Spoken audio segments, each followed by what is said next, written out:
Nagyabang na si Stephen Curry sa mga kakaharapin pa nila, lalo na dito sa Serbia. At ang bagong kuha na 7'5" player ng Dallas Mavericks. At yan ang mga pag-uusapan natin sa video na ito.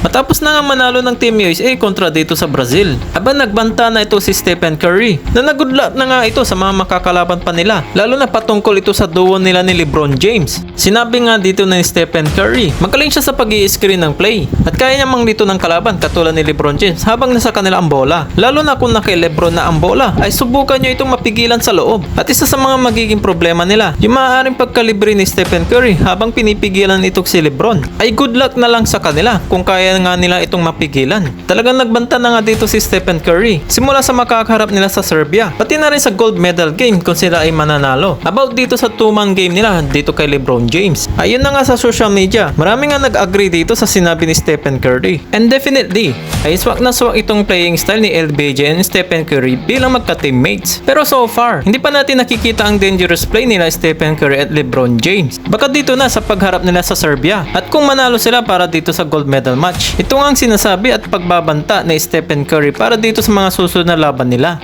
Kung mapag-uusapan ng team ng USA ay talagang napaka-powerhouse ito sa liga. At hindi pa nila pinapakita na mag-dominant sila sa court itong dalawang player na ito. Dahil isa rin ito sa mga inaabangan ng mga fans na makita sila maglaro na bilang teammates. At parang nagpapapayag nga ito si Stephen Curry na possibly na pagiging teammate niya with LeBron James. Yung nga mga pare ko itong Golden State Warriors ay kailangan nga nila mag-improve. At ganun din naman ang team ng Lakers. At tumataas din ang posibilidad na baka maaari sila maging teammates ni LeBron James at Stephen Curry. But for now, it remains dream para sa mga NBA fans. Pero hindi nga natin masasabi, baka maaari nga yung mangyari, di ba? Or sakaling hindi naman, baka sakaling ito na rin ang huling makita natin sila magkakampi.